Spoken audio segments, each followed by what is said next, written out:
Ô, querido. Oi, querida, tudo bem, Flavinha? Tudo. Eu estava Pô, contando para as super honra. pessoas que eu conversei com você de olhinho fechado, assim, hoje.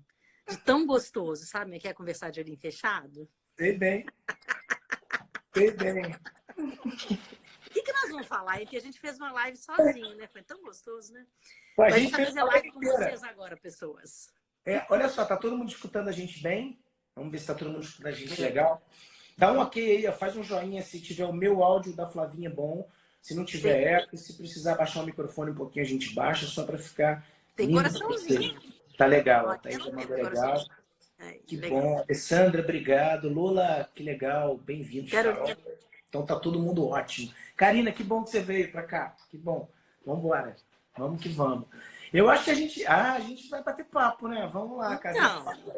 então, tanta coisa gostosa, né? Pra Sobre a ideia de falar. felicidade. Sabe uma coisa que eu gostei muito, Flavinha, que você estava falando? Eu Hum, acho que é um belo ponto de partida. Eu sempre gosto de entrar um pouquinho antes, porque a gente pode agradecer a tanta gente legal, né? O meu tempo gosto, é. de eco, Carol, vê se vai melhorar um pouquinho. O eco, na verdade, é que o microfone, eu às vezes diminuo um pouquinho o microfone, Flavinha também, porque se a gente fala aqui, o meu som sai lá na Flávia e você escuta o meu som pela Flávia e dá uma sensação de eco. Então, eu já baixei um pouquinho Melhorou? o microfone. Gabriel, jogador, tamo junto, olha que coisa boa, muita gente legal. Que bom, galera. Vai mandando aviãozinho pro pessoal entrar, que o papo vai ser bacana. Deixa eu falar um negócio. Quem quiser fazer pergunta, tem uma caixinha de interrogação aqui embaixo. Tenta fazer pela caixinha de interrogação, porque aí a pergunta fica fixada pra gente. Ela não vai embora no scroll da galera, entendeu? Melhorou, Carol, viu? Já estamos ficando. Maiara, meu amor. Maíra, meu amor, um beijo. Deixa eu ver, é ela mesmo. Maíra, um beijo. Direto do Canadá para falar comigo. Coisa boa. Eita! Sabe uma coisa que eu gostei, Flavinha, que eu acho legal a gente começar? Hum. Aquela ideia sua, a sua não, né, da tese de doutorado, que Ah, você pôde me mandar. é. Fala sobre isso, porque eu acho que um dos principais questionamentos assim, que a gente está tendo agora, a gente vai falar de felicidade e liderança, e eu acho que tem uma coisa legal que a gente fala, muito parecido, sobre liderança principalmente, que eu acho que é a questão da autoliderança, né? A gente quebra um pouco essas ideias de liderança associada à hierarquia, poder e tal. E uma coisa que me chama muita atenção é que hoje a gente está com o poder na mão, né? Nós todos, por causa desse retiro. Eu adorei que você falou retiro. Gente, a Flavinha falou que ela não está de quarentena nem confinada a retiro. Acho que deveria ser a forma como todos nós deveríamos estar pensando sobre essa oportunidade linda da gente se conhecer melhor, né? E a Flavinha estava falando desse retiro, né, dela, enfim, desse momento de retiro. E eu tenho pensado muito sobre essas questões. Todo mundo está falando muito sobre essa mudança de mundo, né? Tá todo mundo agora compartilhando essa ideia de que o mundo está mudando. Eu comecei as minhas reflexões na semana passada com uma frase que eu criei em cima de uma reflexão maior, que era: será que essa nossa sociedade adoecida pela desumanização, que é o meu tema central, né, a humanização, nós, assolados por essa desumanização, será que nós somos o vírus? E o vírus uma possível cura? Né? E aí todo mundo falando sobre essa mudança, sobre essa possibilidade de mudança. E o que me gera um pouco de angústia, né? Angústia no sentido mais raso da palavra, é ver que muita gente continua do mesmo jeito, né? No mesmo modus operandi, funcionando da mesma forma, com a mesma ideia de que a pressa ela é algo que a gente não pode viver sem. Eu já defendo que a gente deve viver sem a pressa e com a velocidade, que são coisas diferentes. E a Flavinha trouxe uma reflexão bacana de uma tese de doutorado, que fala um pouco sobre essa não mudança nossa. Então, eu acho que é um questionamento. Iremos mudar ou não iremos mudar? Flavinha, fala sobre essa história da... Ó, eu brinco que eu sou uma pessoa que vivo duplamente, né? Eu sou uma biohacker, quer dizer, eu testo em mim profundamente, não só biologia, mas várias outras coisas de como o corpo funciona, né? Eu sou considerada uma biohacker, que significa você fazer testes em você mesma. E, por outro lado, eu sou uma cientista. Então, eu testo a ciência dentro de um ambiente acadêmico, né? Então, é muito interessante quando a gente tem uma tese pela experiência de algo que a gente acha que é. Uhum. E aí depois a gente vai lá e testa e não é bem aquilo. A gente fica frustrado, fala, pô, minha tese era tão boa, mas não é, né? Então, eu gosto muito de acompanhar pessoas que também estão testando nelas mesmas, e aí é um teste prático que é verdadeiro, que você acabou de testar em você, e quando testa em outras pessoas, a gente consegue descobrir isso. Essa tese de doutorado é até de uma pessoa que eu gosto demais, ela é muito minha amiga, ela chama Camila, e a tese dela é Impressões de um Corpo Conectado. Esse é o nome. Como a Impressões, né? Impressões de um Corpo Conectado. O que ela consegue provar e o que ela discute nessa tese de doutorado dela. Como que nós somos consequências de metadados, de publicidade. Vou simplificar mais ainda a palavra, de publicidade, qualquer uma delas. A mídia, ela tem vários efeitos. Os publicitários feitos para vender alguma coisa ou as palavras que vendem coisas. A gente falou sobre palavras também hoje, né? Então, o fenômeno que a gente tem hoje, que é um fenômeno assim fortíssimo de que todo mundo é mídia, todo mundo vende tudo, todo mundo fala tudo, todo mundo expõe tudo e todo mundo coloca tudo lá. Mas, na verdade, as pessoas, elas não estão falando, a gente falou sobre isso, né? Elas não falam o que elas gostariam de dizer, elas falam o que as pessoas querem ouvir. Ela não fala, ela não diz. Né? Então, é uma coisa muito interessante esse fenômeno. Por quê? Por causa o que prova-se nesse doutorado. Tem uma teoria muito antiga chamada espiral do silêncio. Eu sou jornalista também, né, de formação. E a espiral do silêncio ela é muito importante na comunicação, porque prova, inclusive, essa tese de hoje e teses passadas. Então, como é que funciona essa hiperconexão? A cada 5 pessoas falando uma coisa, uma que falar diferente, ela é excluída. Certo? Então, ela não fala. Ela concorda, mesmo silenciosamente, com as outras 5, para não ser excluída. Isso tem um pouco de FOMO. Você sabe o que é FOMO? FOMO é uma síndrome. FOMO. FOMO. É uma síndrome, hoje já psicológica, que as pessoas têm de perder tudo que está na internet. De perder a velocidade da tecnologia, de perder a próxima live, de perder o próximo curso livre. Agora, então, nesse período que a gente está em retiro, as 2 primeiras semanas, gente, todos os cursos ficaram gratuitos, live de 4 da manhã, 1 da manhã, eu estou pesquisando isso, por isso que eu sei os horários. Então, a última, sei lá, pode ser 1 da manhã, mas às 4 da manhã já começa alguma. Então, agora não tem última mais, agora já é direto mesmo, que as pessoas estão tentando achar buracos. Não é como a televisão antigamente, que tinha grade, né? 8 horas era horário nobre, continua sendo na televisão, certo? Mas na internet você programa, você faz isso. Então a gente tem o FOMO e a gente tem o scrolling, que é você ficar o tempo inteiro ali, né? São 2 coisas que já são doenças mentais. Então, essa tese dela mostra, primeiro, que a gente hiperconectado dessa forma, né, o corpo conectado, não toma decisão sozinho. Quando a gente estava falando de livre-arbítrio, né? Que a gente não tem. Que a gente não tem. Se você for pensar, quer dizer, não vamos generalizar 100% da população mundial, né? Pessoas que têm mais conhecimento, autoconhecimento e autoconsciência, que meditam, têm mais condições de não ter FOMO, e de não ter o scrolling, de não ter essas síndromes. Porque elas não se conectam a essa necessidade. Né? Por exemplo, você ficou um pouco assim de fazer live, eu também. E a gente acabou fazendo live, não porque a gente foi convencido. Olha o papo que a gente está tendo. Esse vale a pena. A gente teria esse papo no boteco, teria esse papo num restaurante, a gente teria esse papo de olhinho fechado em qualquer lugar. Né?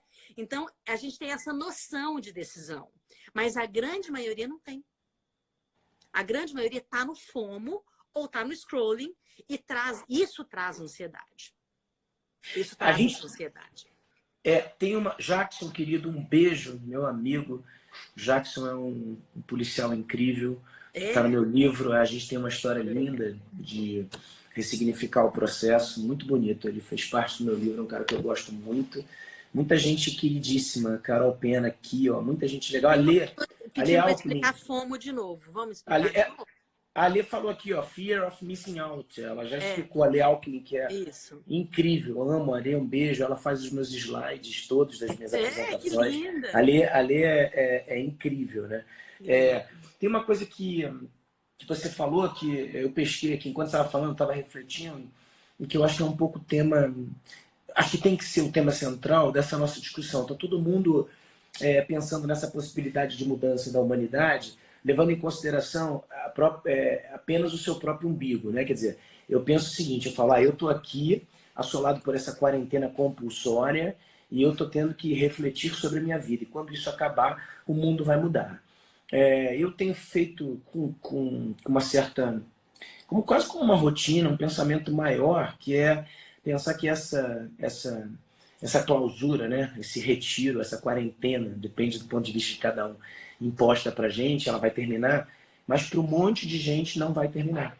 Aliás, tem muita gente que já está numa quarentena imposta, né, por questões completamente fora de seus controles também, como é uma questão viral. Gente que está numa quarentena imposta por conta da violência doméstica, gente que está por conta da pobreza absoluta, gente que está pela falta de acessibilidade, gente que tem que fazer uma escolha entre pegar um transporte público para conseguir um emprego ou para vender bala e para comprar com aquele dinheiro um saco de feijão. A gente sabe que isso ainda é realidade para muita gente, né? Apesar da gente evoluir nessas questões, eu acredito muito que a gente tem evoluído, mas eu fico pensando muito que, inclusive na questão, por exemplo, hoje dessa bandeira, né? Agora se discute muito sobre o impacto do vírus, mas o começo era uma certeza absoluta de que ele não fazia mal, por exemplo, para a gente, né, e para as crianças, mas para os idosos, e que por conta dos idosos a gente deveria estar preocupado, né, se juntar por isso. E aí eu vi muita gente falando sobre isso, gente que, por exemplo, não tem paciência para os seus pais, gente que não tem paciência para os seus avós, gente que nunca visitou um senhor ou que não para conversar com um senhor de Não idade, tem por exemplo, no paciência, trânsito. né? Eu moro em Copacabana, eu vejo tantos senhores e senhoras doidos para conversar, né? As agências bancadas lotadas e os meus amigos gerentes de agência falando que são psicólogos, né? Que ali aqueles senhores só querem conversar sobre a vida. É engraçado como a gente, diante de uma catástrofe, de uma tragédia ou de um evento mundial, né? A gente consegue pensar só na gente. A gente continua pensando de forma muito egoísta. E eu acho que se a gente quer, de fato, eu defendo muito que a melhor forma da gente saber se a gente está evoluindo na vida, né? Eu acho que é muito de encontro com o que você fala, Flavinha. A gente é doutrinado, todos nós, né? Somos programados, desde muito pequenininho, a nos compararmos com os outros, né? A gente entende a nossa inteligência a partir do momento que a gente se compara com um aluno mais inteligente, que é um extraordinário, né? Um fora de série. Quando a gente vai para uma empresa, a gente é estimulado a ser comparado com outro fora de série, né? Os fora de série, os intelectuais, os geniais, eles têm um QI privilegiado, né? Enfim, eles vieram para isso. E a gente ainda trabalha essa ideia da mediocridade como algo pejorativo. Sermos medianos é ser ruim, você está na média é ser ruim. E eu defendo muito que o melhor processo de evolução pessoal é a gente se comparar com a gente mesmo, né? Assim, se você quer de fato se comparar, saber se você melhorou, ou será que eu melhorei? Me comparo com o que eu era um ano atrás, né? Com o que eu era 6 meses atrás. E essa quarentena me traz essa reflexão, né? Quanta gente que está 15, agora 20 dias confinados, talvez a gente fique mais 20, 30, 40, não sei, né? E estão passando por isso sem nenhuma evolução pessoal. Se eu estou 20 dias, 30 dias confinado com os meus filhos, com o Bento e com a Maria dentro de casa, e depois desses 20 dias eu não sair um pai melhor, não adiantou de nada eu passar por isso, né? Se eu, durante esse período, eu não tive uma ideia melhor sobre as novas relações de trabalho, por exemplo, sobre para onde eu posso construir a minha empresa a partir de agora, se ela sobreviver, que é uma outra questão, não adiantou de nada essa quarentena. Como é que você que trouxe essa ideia de retiro, né? A gente está fazendo um bate-bola, então não importa quem vai perguntar para quem, mas Não, como é pode que ir. você vê essa ideia de retiro para essa evolução? Como é que você vê esse caminho de evolução? Olha, tem duas coisas que eu acho muito interessantes que a gente aprende no monastério, né? Primeiro, retiro é um refinamento da mente e um refinamento da alma, né? Esse refinamento, ele só se dá no silêncio, né? E não é no silêncio do Sim. planeta, é num silêncio interno que você é capaz de realmente de fazer muitos questionamentos e depois, em silêncio absoluto, conseguir assumir aquilo que você está encontrando. Então, quando eu falo em retiro, é uma alternativa das pessoas que estão nas suas casas fazer o que se faz nos monastérios. É se retirar do barulho para encontrar respostas, né? E não há melhor momento que esse. A outra questão que eu acho que é interessante, que a gente aprende nos monastérios, as pessoas às vezes têm a impressão de que os monges eles são treinados para ter absolutamente Controle sobre abdicar, né, absolutamente de qualquer vida financeira, ausência, né? essa ausência total. E na verdade não é isso, né? Os monges são treinados para saírem dos monastérios na guerra. Né? Como que funciona isso? Primeiro que todos têm profissão. Né? Todos eles, ser monge não é profissão. Ser monge é uma experiência humanitária espetacular. Mas, quando você sai do monastério a convite da guerra, você vai para a guerra com tudo que você treinou. Então, num caos como esse, a gente não precisa de gente gritando, pirando e replicando fake news. A gente precisa de consciência, de calma, de silêncio. A motivação, ela tem que ser como a motivação da natureza. A natureza, ela se compõe sempre coletivamente. A natureza é individual, né? É muito interessante isso, porque o cachorro, ele é um indivíduo, né? Assim, ele faz as coisas nele, né? Ele está totalmente ali no aqui e agora. Ele está brincando, ele está brincando. Ele não está brincando comigo, com você, ele está brincando com ele. E a natureza, ela é assim, só que ela só se recupera no coletivo. Tem uma coisa muito interessante, assim, que se a gente pensar sobre rede, né, o que é uma rede, né, as árvores, por exemplo, elas têm uma comunicação própria. É uma coisa que as pessoas não estudam muito, mas elas têm uma comunicação própria. Embaixo da terra, as raízes, elas se comunicam. Eu até tenho um livro aqui que eu posso apresentar para vocês, vocês vão gostar muito. O que acontece nessa comunicação das árvores? As raízes se conectam como redes mesmo. Quando uma árvore está morrendo, elas se comunicam por baixo e as árvores mais fortes mandam vitamina para aquela árvore para ela não morrer. Quando uma árvore, por exemplo, está contaminando outras, elas tiram a conexão para ela não contaminar toda a rede. Então, existe uma comunicação embaixo da terra que é uma rede muito poderosa, de indivíduos com o coletivo. Tem coisas muito importantes sobre a ciência que eu gosto. Você estava falando que você acha que o ser humano ele é egoísta. Não. Eu não sei se isso é real. Né? Não acho que ele é egoísta, não. Ao contrário. Eu acho que a gente é extremamente colaborativo. Assim, na verdade, não é que eu acho que a gente é egoísta, não. O que eu acho é que, diante desses eventos midiáticos, né, e não daqueles que são diretamente transformadores para você, porque a gente aprende no amor e na dor, né? Então, esses que são produzidos, né, de certa forma, hoje pela conectividade, pelo compartilhamento de fake news, ele cria mudanças transitórias, né, que não são definitivas. Né? Mas toda mudança ela é transitória na ciência e na biologia. Com menos de 3 meses, nenhum órgão e nada, nenhum comportamento, ele é transformador. Com menos de 3 meses. Ou 10.000 horas, como diz Outliers, né? Fora de série. Para você chegar na excelência, você precisa de 10.000 horas. Já são 10 anos.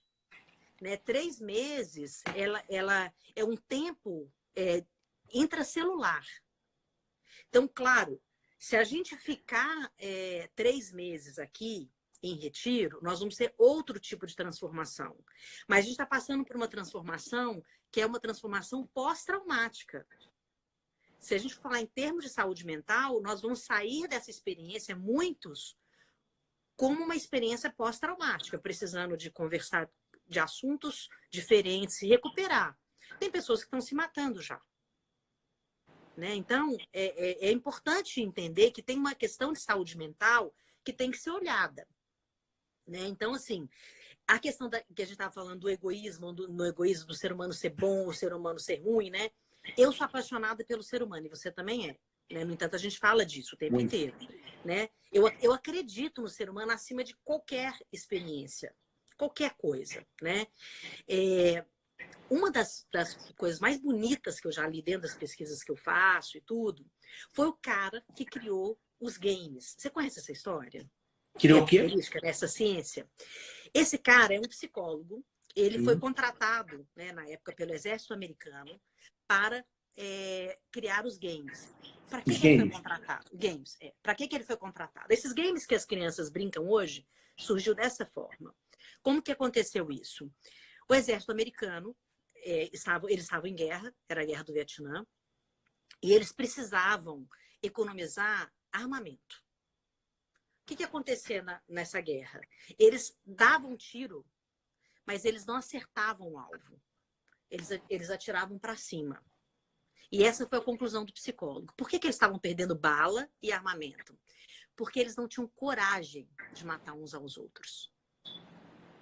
Então, eles atiravam para cima. Ele criou um treinamento de guerra para que eles fizessem a guerra no game. Então, ele atirava no ser humano, ali no game, matava e o bonequinho vivia de novo. Então, eles ficavam super bem treinados em acertar o alvo. Então, esse livro é um livro muito especial e ele fala o seguinte no livro. Primeiro que o que fizeram com o game que ele criou é um crime, porque as crianças brincam com algo que muda completamente o pensamento cerebral mesmo e os movimentos do cérebro com a repetição. Então, tem que tomar muito cuidado com o game com criança. E a segunda coisa que ele fala foi: eu definitivamente acredito no ser humano, porque foi muito difícil fazer eles matarem uns aos outros. Porque a empatia e a vontade de fazer o ser humano ficar vivo era muito maior. Né? Só que houve essa parte da história que a maior parte das pessoas não sabe. Então, tem uma prova aí que o ser humano ele é empático. O que vai fazendo a gente perder a empatia? O óbvio. Né? O óbvio e essa história da internet hoje, dessa replicação de coisas. Né? Você vê tanta coisa escrita ali que você começa a achar que é normal. Não é normal alguém escrever e replicar o assassinato de alguém. Não é normal, por mais que a gente não concorde, alguém falar com palavras violentas sobre um político, uma pessoa, alguém, uma opinião. A pessoa tem uma opinião contrária à sua, você chama ela de vaca, de merda, de horroroso, de qualquer coisa. Palavras muito baixas, né? E quando você entra nessa questão, um parêntese, quando você entra numa questão onde uma das poucas certezas que a gente tem que ter, que a gente tem agora, né, que para vencer esse vírus, não pela letalidade, mas por tudo que ele pode causar na saúde pública, é a união, a gente reforça, a gente tem visto o reforço da ideia de polarização. Né? Quer dizer, é muito louco como a gente conseguiu não consegue colocar o coronavírus, né? Exatamente, né? Conseguiu polarizar isso. Conseguiram fazer isso, né? É muito louco isso. E uma questão que para mim é central, por exemplo, na discussão sobre liderança, que é um capítulo inteiro do Líderes, do meu segundo livro, é a ideia que para a gente talvez seja muito clara de como as pessoas falam sobre tolerância praticando a intolerância. Né? É aquela ideia de que eu aceito tudo que você tiver como opinião, desde que seja igual à minha. Né? Hashtag compaixão, né? Exatamente. E aí você vê o texto assim, uma humilhação, hashtag compaixão. Mãe do céu. Isso para mim é uma acentuação muito forte dessa forma de... A Leal que me falou um negócio interessante, né? Que a cura do FOMO é a capacidade da gente se sentir fora, desacelerar. Um tema central do meu terceiro livro, eu abro um capítulo falando sobre como nós todos agora, nós todos entendemos que a pressa é um item de série da nossa vida, quer dizer, já viemos fabricados com pressa e que a pressa faz parte da nossa vida, quando, na verdade, a pressa talvez seja de todos os comportamentos o mais nocivo para o mundo que a gente vive hoje. Exatamente, né? Agora, né? E piora quando as pessoas confundem a ideia de pressa com a ideia de velocidade. Né? A velocidade é extremamente necessária para a gente hoje. Né? Para a gente conduzir as nossas empresas, para a gente, por exemplo, conduzir explicações para os nossos filhos, para a gente sair desse momento em que a gente precisa ser ainda de velocidade. né, para conversar sobre relações matrimoniais hoje, sobre religião, sobre velocidade. As informações chegam a todo minuto, a informação hoje é commodity, né? Então, nessa tela que a gente está vendo hoje de 4,5 polegadas, a gente tem acesso a tudo. E aí as pessoas têm elas têm jogado para dentro delas essa ideia de pressa, quando na verdade a pressa ela é justamente o que te faz ser completamente cego. Você não vê o que está acontecendo do seu lado. O apressado, ele não escuta nada. O apressado, ele consegue, ele tem a arte de fazer o tempo faltar. Ele perde a melhor parte, que é justamente a espera. E no fim das contas, o comportamento do apressado, além de ser associado ao mau humor, porque ele não tem tempo para rir nem para se divertir, porque ele acha que a vida não deixa tempo com ele, né? Com ele é extremamente egoísta, porque o apressado é aquele que geralmente não tem a capacidade de esperar pelo outro, ele quer que todo mundo espere por ele. O veloz é o contrário. A ideia da velocidade, na minha opinião, ela é oposta a isso. O veloz é aquele cara que escolhe o atalho. Eu tenho a imagem que mais me faz refletir sobre isso, e que é a imagem que eu escolhi para o livro, é o Bolt correndo, né, nos 200, acho que é uma prova de 200 ou 400 metros, e ele chega num determinado momento que ele olha para trás, ele desacelera, ele começa a flutuar, ele dá um leve sorriso.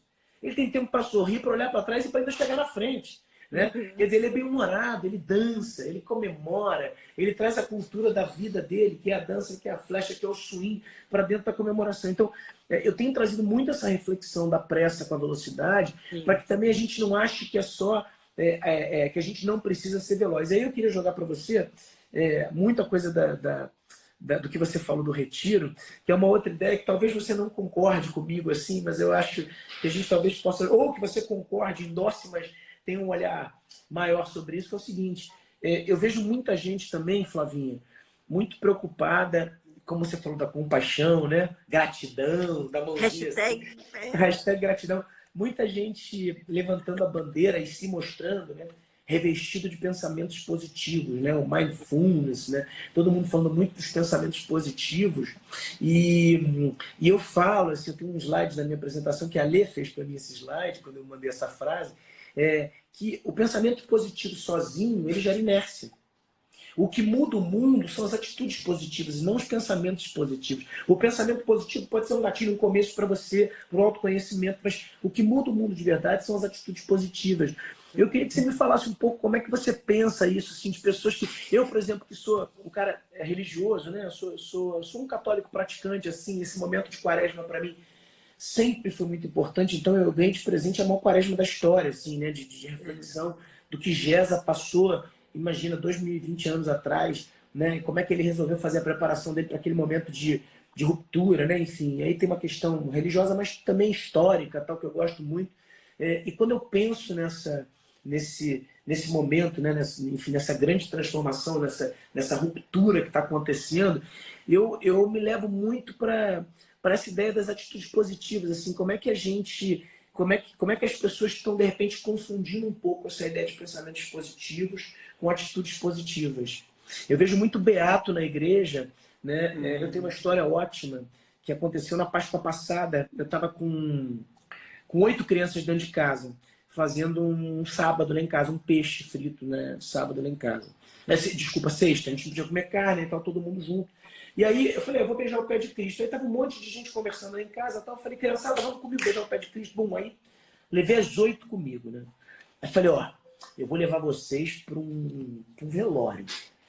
Mas é um velório diferente. Por quê? Porque o morto vai ressuscitar. Então, vocês têm que se preparar com isso. Aí, o do cacete, as mães, não, como eu falei, eu vou com eles. Aí levei minha sobrinha, minha outra sobrinha, meu sobrinho mais velho, levei meus filhos e tal.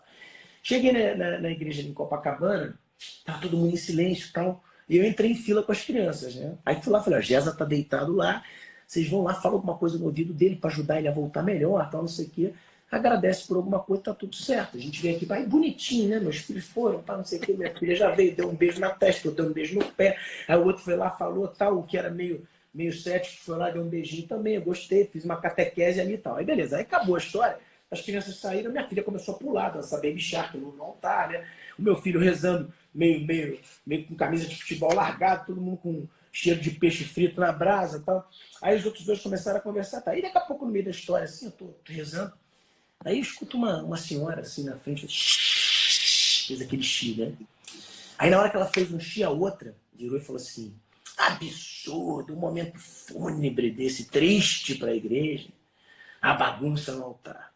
Aí a minha esposa, que estava fora da igreja, já olhou para minha cara, eu peguei, levei todas as crianças embora, tal, não sei o quê, né? Quando eu cheguei lá na porta, larguei as crianças, eu voltei. Aí eu voltei, Paty, a Paty gosta dessas histórias. Aí eu voltei, cheguei do lado da senhorinha, estava rezando, ela devia estar rezando o dia inteiro, né? Desde as 3 horas da tarde, quando o Gesa chegou para ficar deitado ali pro pé de casa, devia estar ali. Aí eu abracei ela, Flavinho, assim, cheguei do lado, abracei, ela tomou um susto, eu falei, deixa eu falar um negócio pra senhora. Mas entre a gente, a senhora tá rezando pro mesmo Gesa que eu? Cara, quem é Gesa? Eu falei, tá deitado aí, pô, morreu hoje. Deixa eu falar um negócio pra senhora. Olha só, eu consegui uma façanha. Eu estava com 8 crianças dentro de casa brincando. Eu consegui convencer 8 crianças para vir. Eu plantei uma sementinha de espiritualidade para essas crianças. Trouxe elas para vir para cá, para beijar o pé de Cristo. E a senhora me manda um xi daquele. Eu, não, porque o momento da igreja é triste, você tem que respeitar. Eu concordo com a senhora que eu tenho que respeitar. Agora, pensa numa coisa. Qual o argumento que eu ia usar para trazer as crianças para um velório? Sabe qual foi a primeira coisa que eu contei para as crianças? O que você falou? Eu falei que uma das coisas que Jesus falou é que ele adorava que as criancinhas viessem fazer bagunça do lado dele. Então para pensar, se a senhora tiver um pouquinho de consciência, Patita. se coloca no lugar dele, e a senhora não pode imaginar que ele lá em cima está triste de eu ter trazido 8 crianças para cá. Aí ela, olha, eu nunca tinha pensado por esse lado. Eu falei, agora eu vou piorar, mas não é para a senhora ficar mal não, tá? Porque esse momento é o momento de todos nós fazermos reflexões. A senhora acabou de afastar comportamentos como o da senhora, de pensamentos positivos, só de oração, e de não pensar em atitudes positivas, afastam as pessoas da espiritualidade. A senhora não pode agir assim. Não haja mais assim. Vai por mim. Aí a senhora falou, olha, eu nunca tinha pensado nisso, meu filho, você tem razão. Mas deixa eu dar um abraço na senhora, um beijo na senhora, tá? Não tinha nada de coronavírus para dar beijo à vontade. E aí cheguei com a minha esposa, já morria de rir lá fora. Daí ela falou, já sei o que você falar. Você foi falar para ela, ela fala, eu falei, claro, mas você fala que ela não entendeu nada da mensagem. Então, como é que você vê essa história do pensamento positivo, atitudes positivas, dessa Eu galera acho que que são fala muito coisas pastor? diferentes, entende? Assim, quem é teórico em qualquer lugar. Entende? Não vou nem falar que é uma pessoa ruim ou não é uma pessoa ruim. A gente não tem como também. As pessoas não se movimentam e não pensam da mesma maneira, entende? Então, obviamente, para as coisas acontecerem, é preciso que você faça algo. Né? Mas existem muitos fazeres diferentes. As pessoas fazem de maneiras muito diferentes. Né? Os tímidos, eles entram em ação e ninguém vê. Pode achar que ele não está fazendo nada, que ele só está pensando. Né? Então, é muito complicado fazer algum julgamento do que as pessoas estão fazendo. Mas, claro, no mundo que a gente vive hoje, é um mundo VUCA, né? Totalmente. Volatilidade, incerteza, complexidade. Essa ambiguidade não é uma incoerência, é uma ambiguidade mesmo. Então, se a gente conseguir adotar todas as pessoas com as suas diferenças de agir, eu acho que a gente consegue entrar em ação. E porque não é sozinho também. A pessoa que entra em ação sozinha, uma ação positiva ou não faz muita coisa. Também. Entende? Então, eu acho que tem uma coisa muito interessante da rede, de novo, né? A gente falou dessa rede, das raízes das árvores, né? A rede, ela é muito interessante. Como que a gente cicatriza um corte na mão, por exemplo? É uma linha que tece uma pequena costura e que fecha 2 lados. São 4 coisas diferentes nesse ferimento, mais um médico, mais uma enfermeira, né? Se você pensar a humanidade dessa forma, como que a gente vai curar esse planeta? É separando os que pensam positivo dos que agem positivo? Não é. Entende? Talvez as nossas mãos sejam esse tecido, essa costura que a gente precisa agora, né? Um do lado do outro, sem olhar para o lado. Sem olhar para o lado. Não é olhar para o lado, você fica pensando positivo e eu tô aqui ralando, né? No positivo. Também. É o julgamento, né? É o julgamento da ação, do peso da ação, do peso que da a gente intenção, tem, né? né? A gente tem esse estímulo, né, de olhar o outro diferente de mim. Ele o que ele está falando? O que ele está fazendo, né? Mas se a gente acolher isso, né, a gente conversa de olhinho fechado. Entende? Porque e esse conversar de olhinho fechado é um negócio muito interessante. Quando, de verdade, se você fechar o olho, você só está escutando a alma daquela Sim. pessoa. Não importa, tem coisas que você não vai concordar, isso é a coisa mais natural. Você está dentro de casa o tempo inteiro com seus filhos e com a sua esposa. Você não concorda com tudo. Você não concorda nem com tudo que. Dentro da educação de vocês, ela é totalmente ali coerente. Tem uma ambiguidade. Né? Então, a gente entender que a gente está no mundo de muitos diferentes e que agora as pessoas estão tentando se expor nas diferenças, apesar, a gente falou disso também, do quadradinho de tentar entrar lá dentro tá ficando forte, né? Então, você não fala o que você pensa. Porque, igual você, a gente falou isso hoje, você falou isso para mim hoje, quando a gente estava conversando. A pessoa, às vezes, ela tá expondo uma preferência. Não é um preconceito, é uma preferência. Eu gosto disso. Pronto. Já é uma coisa contra alguém que não gosta daquilo, né? Isso cria um quadradinho, né? Você tem que entrar naquele quadradinho para não entrar no FOMO, não ficar excluído, não entrar na espiral do silêncio. É muita coisa que antes era teoria, a gente vendo acontecer nesse puta Big Brother que está acontecendo agora. Né? É um puta Big Brother, né? Você pensar que todo mundo está falando tudo, falando, né? Não necessariamente, né? Ela não está querendo ser ouvida, ela está repetindo coisas. É o nosso maior problema. O nosso maior problema hoje, né? Falam no exercício da liderança, a gente está preparando, a gente continua preparando as nossas crianças hoje na escola, né? Para entender que a oratória é um power skill, né? Hoje um soft skill, né? Quando na verdade a oratória a gente já sabe, né? O que a gente precisa praticar é a escutatória, né? Porque a gente não escuta ninguém, né? A gente faz pactos que se a gente fosse ler a cláusula, é aquela história do contrato que você assina sem olhar, e se você olhasse, você não assinaria, é o que a gente faz nas relações pessoais, né? Porque o que a gente faz hoje, eu te chamo para sair, é como se eu falasse assim, Flavinha, vamos sair, mas olha só, eu vou te dar só 18% da minha atenção. Você vem? Você não vem. Mas é o que a gente faz, né? Porque a gente senta numa mesa e a gente permite que terceiros, quartos, quinto entrem na nossa conversa através das nossas telas, né? E a gente parte do princípio de que o outro tem que aceitar essa intromissão. Né? Então, assim, é louco como a gente pratica oratória e, por exemplo, não pratica a escutatória. E se a gente não tiver esse equilíbrio no exercício, por exemplo, da liderança, partindo do princípio também que todos nós somos líderes e liderados o tempo inteiro, e a liderança é positiva e negativa o tempo inteiro, né? A gente está o tempo inteiro liderando através do nosso exemplo, porque liderança não pode ter absolutamente nenhuma relação com o poder, né? Porque se você precisa do seu cargo, da sua patente, do seu título, do seu diploma, do seu crachá para liderar, você é tudo menos um líder. O líder é justamente quem não precisa de nada disso. Né? A liderança ela vem através das coisas que você consegue compartilhar, a própria ideia de caráter, né? Que do português é caráter, de característica, né? É alguma coisa que você tem que você compartilha de forma natural. Né? A ideia do líder que consegue, de forma natural, exercer a sua influência positiva ou negativa, se for o caso, é o maior exemplo possível do quanto pode ser genuíno esse exercício da liderança. Né? E a gente está vendo hoje alguns conceitos se perderem. Né? Você fala muito bem isso da mídia, né? Que é a coisa da oratória e muito pouco da escutatória. Né? Só que, por outro lado, fala. Olha, eu acho o ouvir, ele só pode existir se você consegue silenciar a sua mente. Se eu estiver conversando com você com vontade o tempo inteiro de responder, eu não estou prestando atenção em você.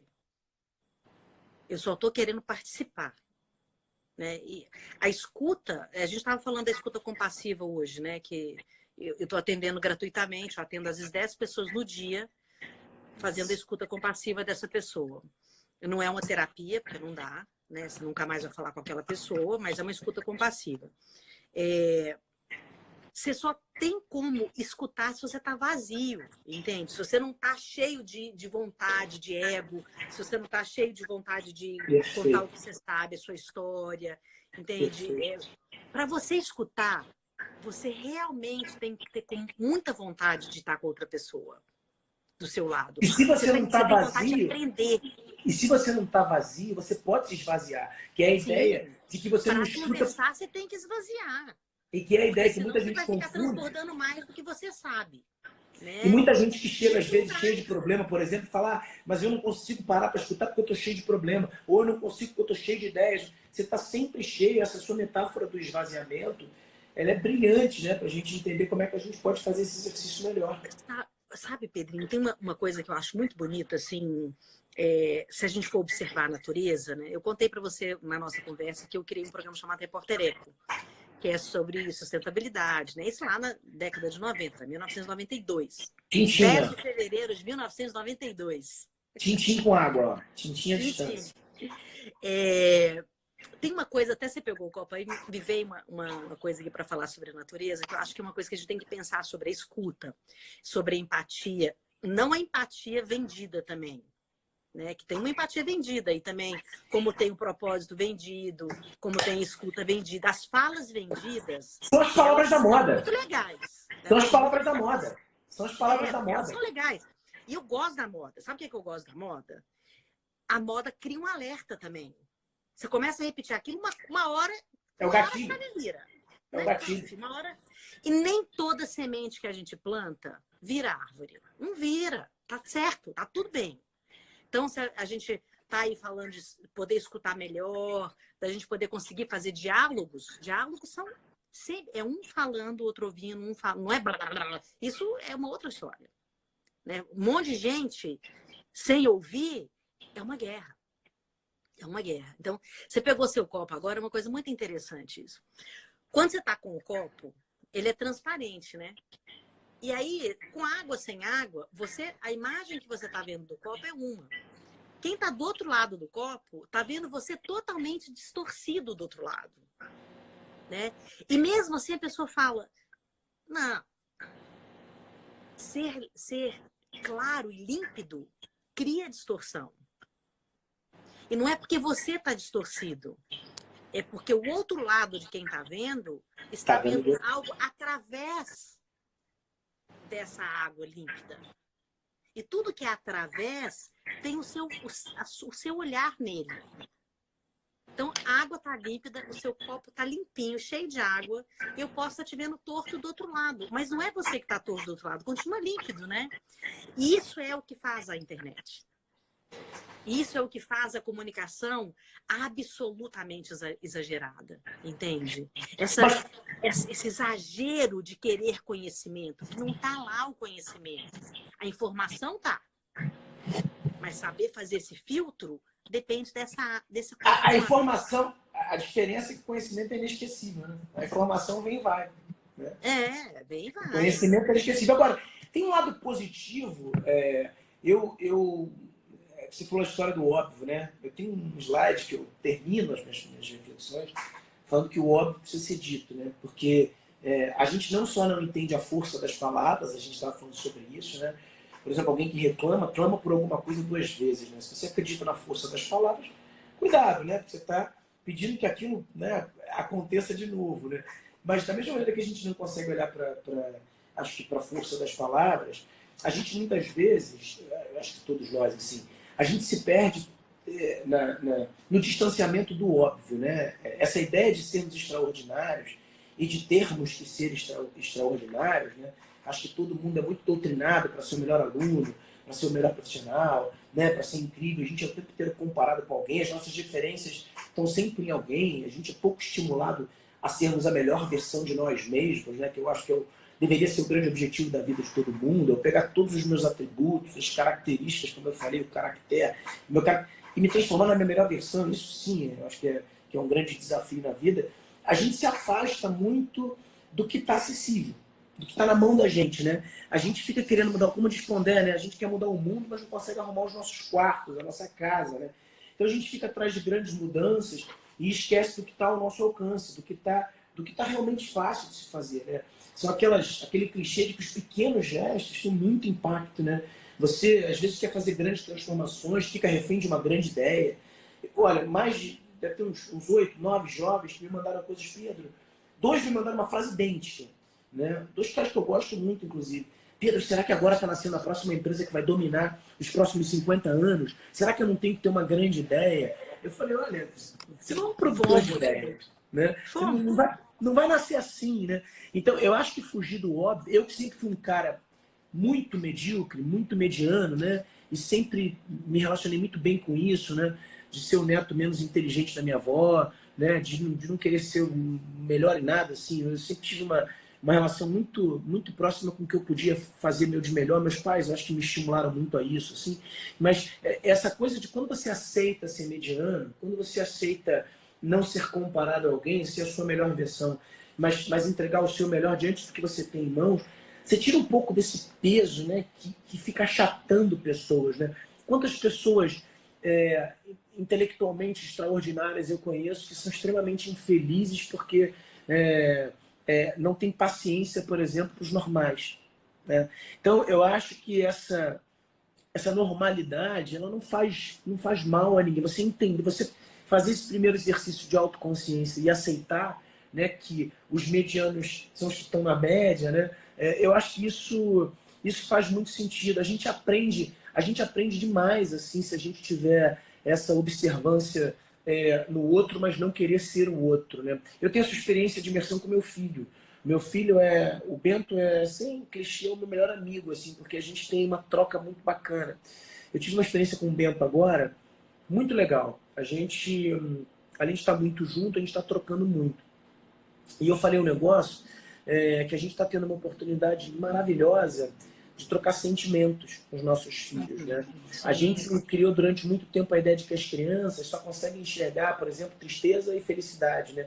E elas são muito mais sensíveis, inclusive, do que a gente, porque elas estão com HD mais fresco, Vazio. Né? Menos vazio, né?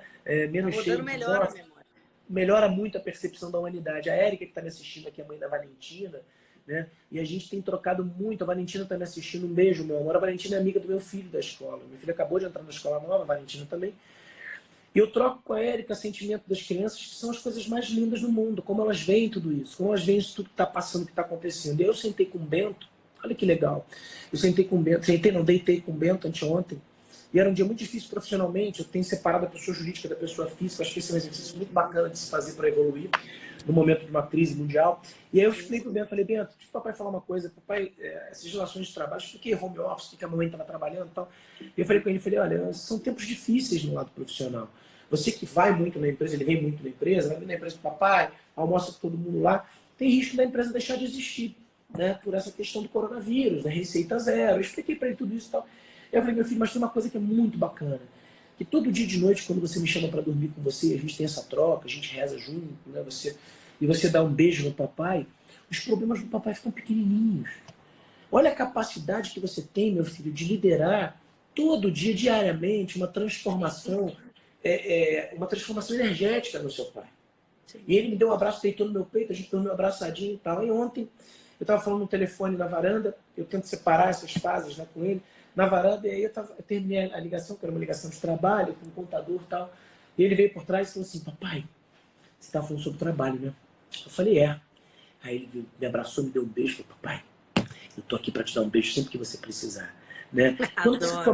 Quando você fala sobre sentimentos, né, e aí você ensinar para ele que além da tristeza, quer dizer, ele te ensinar que ele sabe que além da tristeza e da alegria existe angústia, você começa a evoluir, né, dentro do que você tem de mais instintivo, que são os sentimentos. Agora, você sabe, Pedro, que acho que é a primeira vez que eu vou discordar de você. Eu não acho que existe pessoas medianas. Eu não vejo isso. Eu acho, na verdade, que todas as pessoas são extraordinárias. Todas, sem exceção. Todas são extraordinárias. A questão é só que não foi incentivada a se achar extraordinário. Entende? É incentivado a ser o melhor, o mais rico, o mais importante, mas não ser extraordinário. Entende? Extraordinário é um efeito surpresa que você tem cada vez que você se olha. Entende? Cada vez que você descobre uma coisa nova no seu ser, na sua mente, na sua alma, na sua história. Cada vez que você entra dentro de uma gaveta da sua vida e fala, eu vivi isso aqui, isso é extraordinário. não é um outro extraordinário. A sua história é sempre extraordinária. Entende? Eu não vejo pessoas médias. Não vejo pessoas Sabe o que eu medíocres. vejo? Eu vejo. Eu vejo e eu... É que também, assim, os parâmetros... O que você fala faz todo sentido, né? E eu acho que é uma questão, talvez, de maturidade, né? Você com toda a sua...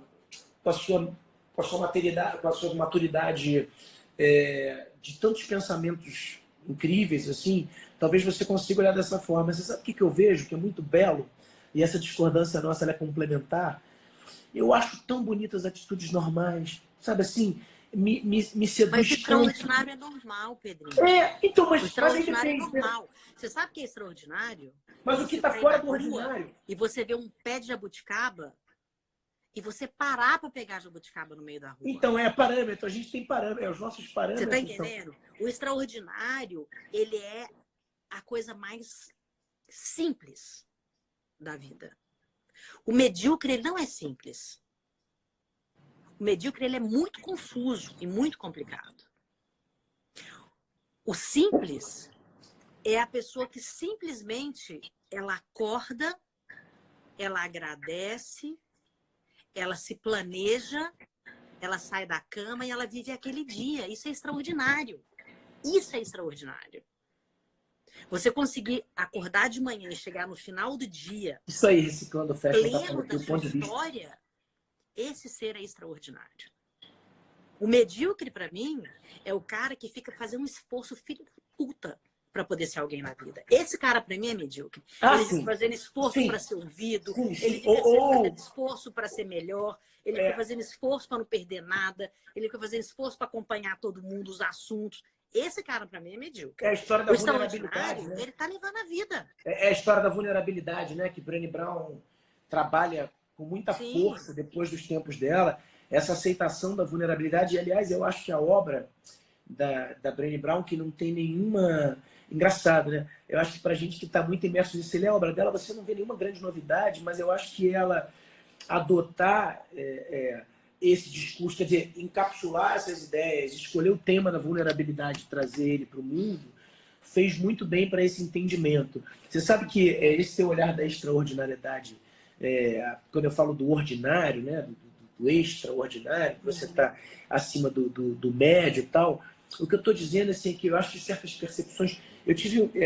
tem uma cena que me marcou muito, duas cenas que me marcaram muito. Assim. Aliás, você vê, querida, se tiver pergunta aqui na interrogação, a interrogação está aparecendo para você e não para mim.